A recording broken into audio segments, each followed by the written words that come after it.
Hi and welcome to Ali Lives Well on Less. I'm Ali, an early retired teacher, currently living well on my small teacher's pension.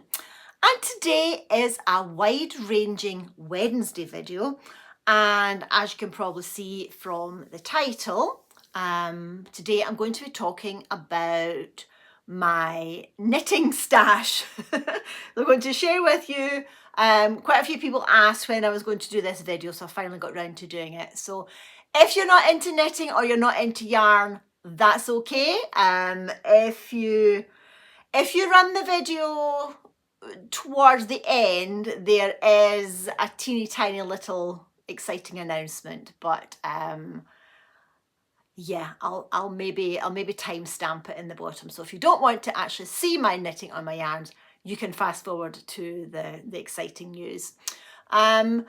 I do keep some yarn down the stairs in my sideboard in the living room, so I'm going to show you that.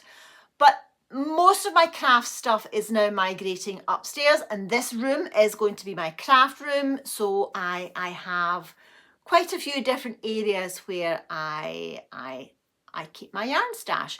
Now, I also have quite a few projects in progress, some works in progress.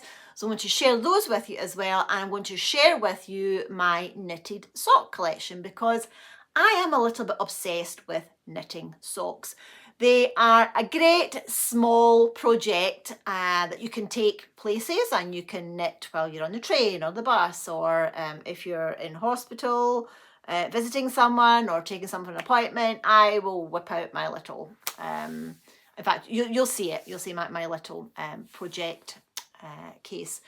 And yeah, sock knitting is my most favourite thing to do. I always have a sock on the needles, and I use the little short Brittany Birches. So if you know anything about sock knitting, I use short double-ended needles, so little bamboo ones. And yeah, I'm just obsessed with sock knitting.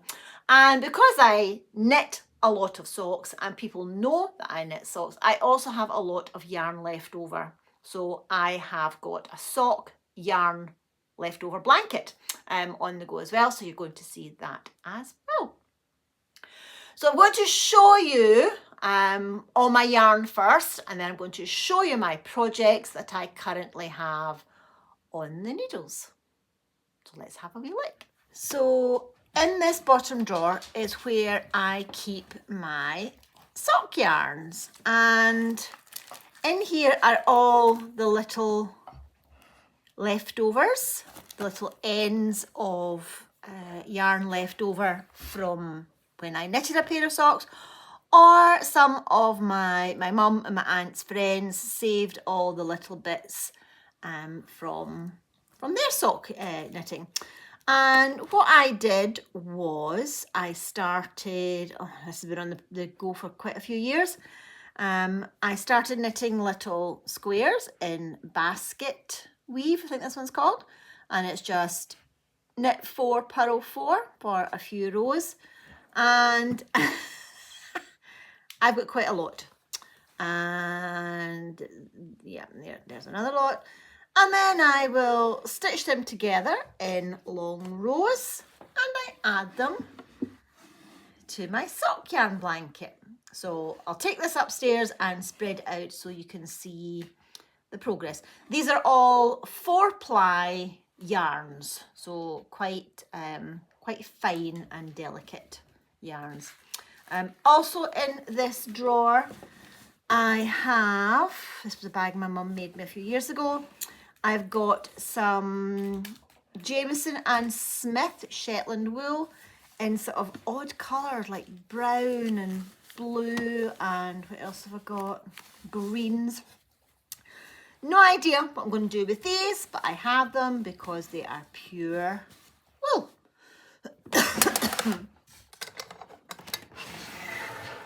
Okay, and this one, more random yarn. I have a bag of, it's a mixture of everything. I think this was a project.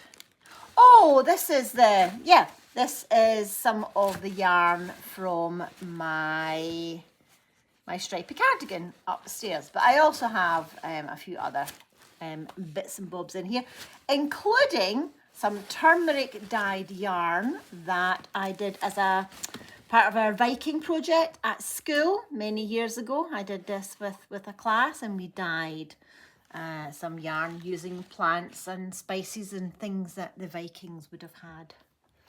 So got that. Oh, got a ton of dishcloths, face cloths with some cotton yarn. This is dishcloth yarn for making cleaning cloths. And in here, oh, this is a frogged project. This is Owls by, is it Kate Davis maybe? Yep, so I don't have a use for this. This is Rowan Pure Life, British Sheep Blends, chunky, undyed. And I have been trying over the years to focus more on actual wool rather than acrylic or mixed stuff. Also got a ball of, I think this is also round, but it's really chunky, thick stuff. I think that's, oh, that's what I made. I made a blanket with this. I crocheted a blanket in cream and pink. I'll see if I can dig that out from upstairs as well. So this just lives in here. Oh, and in here, a couple of hats that I've knitted over the years, and I have, honestly, don't know what's in here. Okay, I've got some sorted yarn into colours. Got some blue, some greeny blues. Got a selection. I think this came from my mum, possibly. And that's definitely one that is in my stripy cardigan.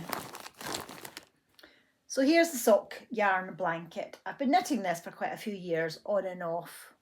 But this is as far as I've got so far.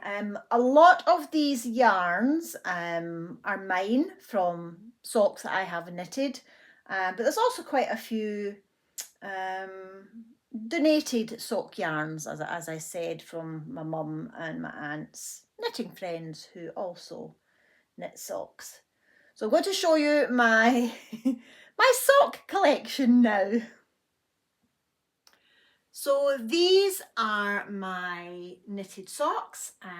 These ones I have knitted myself. These ones knitted by my aunt and given to me for Christmas presents over the years. Nothing fancy, they are just your basic Regia sock pattern.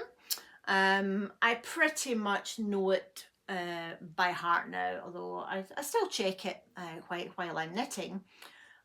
These are the last ones that I did. I think these are Yorkshire yarn spinners ones. They're all 4-ply apart from these ones where I dabbled in 6-ply. They do knit up quicker, but they are not as hard wearing and robust as the 4-ply. And I don't do anything special with my socks. They get thrown into the washing machine along with all my other clothes. This is the only fancy sock I knitted myself. This is a pattern called Monkey. It's a lace pattern. It doesn't show up very well on camera, but it's a lacy pattern. And I knitted one sock, and then I got halfway through the second one and got fed up, and my mum finished it for me.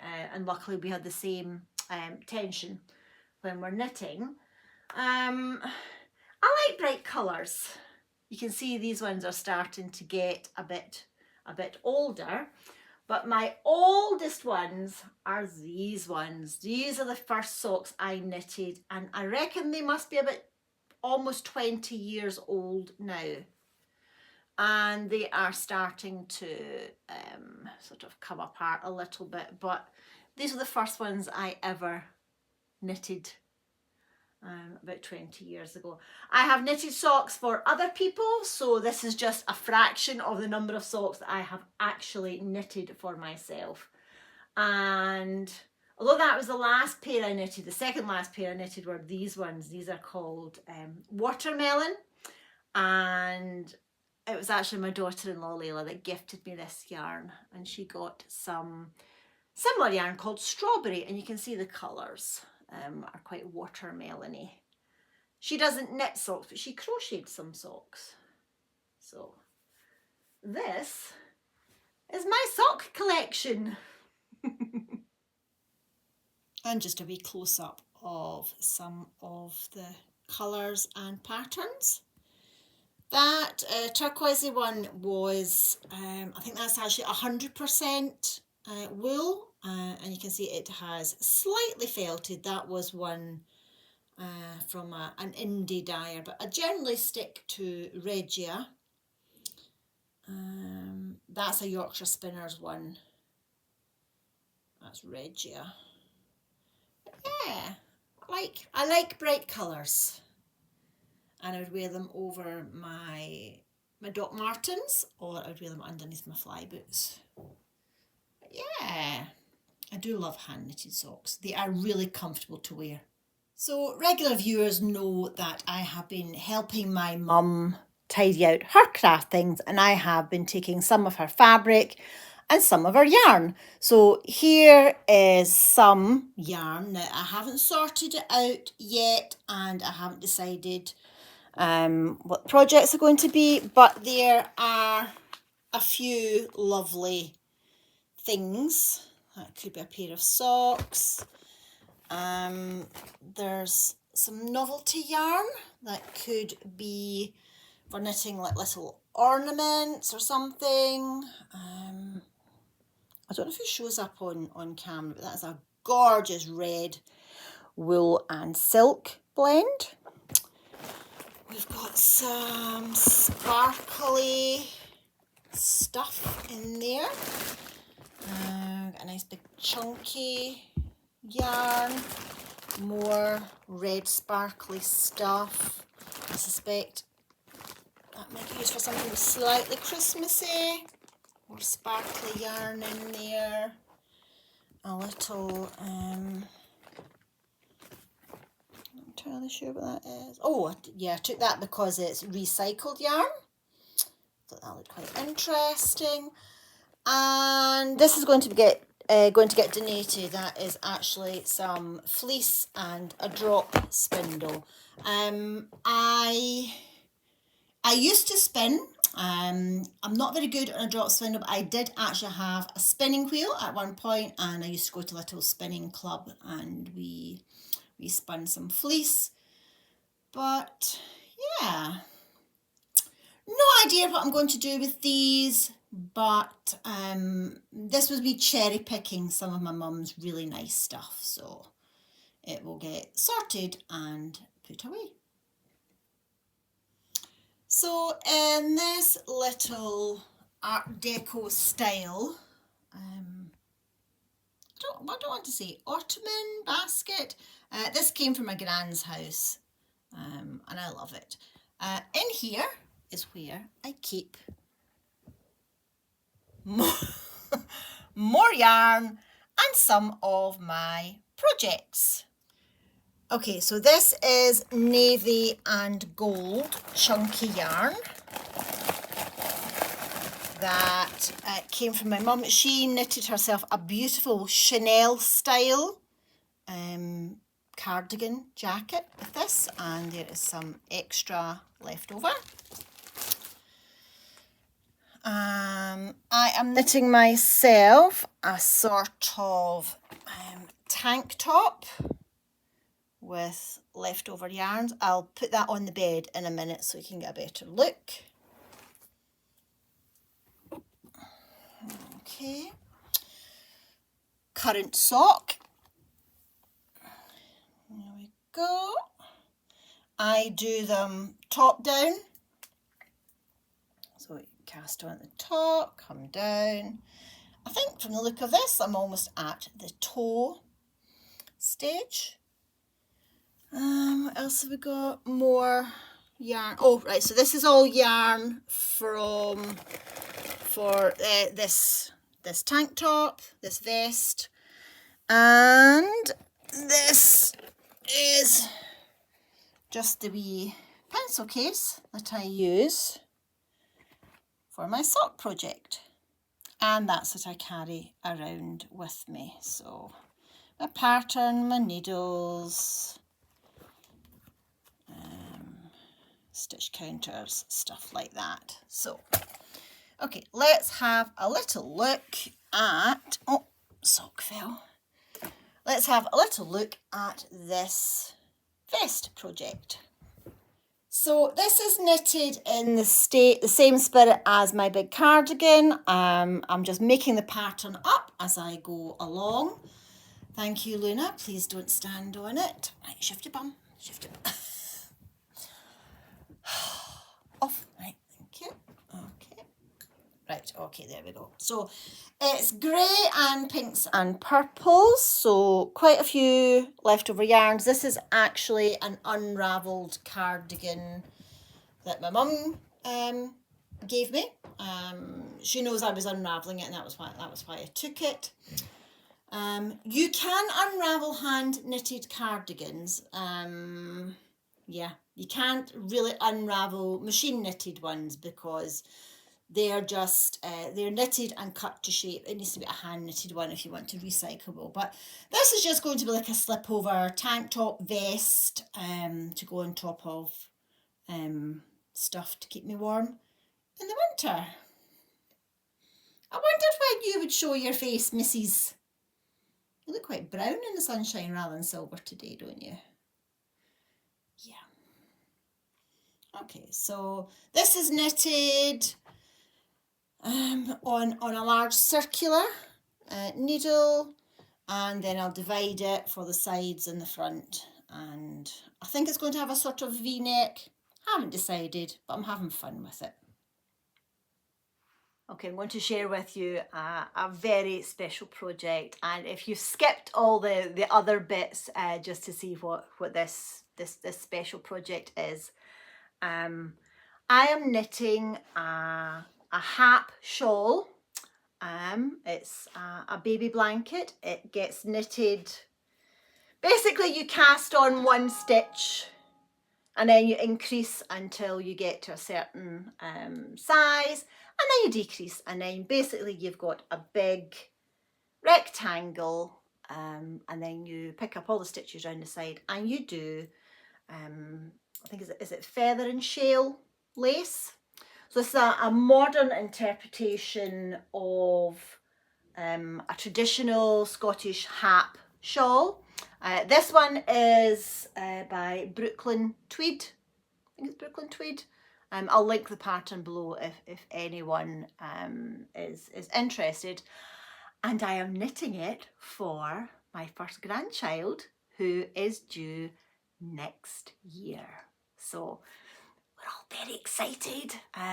We know what it's going to be, but I'm not going to say on here. And baby is due around the time of my birthday in March. So yes, it's going to be a very exciting time for Nana Ali next year. So yeah, we are beyond excited. It's my youngest son and daughter-in-law, the ones who have just moved to Inverness. So Inverness is about 3 hours away from Stirling, 3 hours north.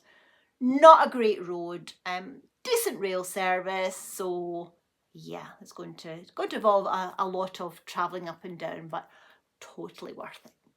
Can't wait. So if you've made it all the way to the end of the video, thank you so much. I appreciate not everyone is as passionate about knitting as I am. It's something I've always done. As I've said before, I don't even remember being taught to knit. I've always knitted. The women in my family have always knitted. Every baby born in our family has had beautiful, and I mean beautiful, hand knitted garments and shawls. So I am just thrilled that I can pass on a little bit of our family tradition to the newest member, who hopefully will arrive safe and healthy next year. So if you made it all the way to the end of the video, thank you so much. As you can see, now this is not like Luna at all, but she does seem to like when I'm upstairs, and she just settles down on the bed. After all, this is where she sleeps at night, although not like that. She's up at the top, but yes. So thank you for watching, and I will see you again on Foodie Friday. Bye for now.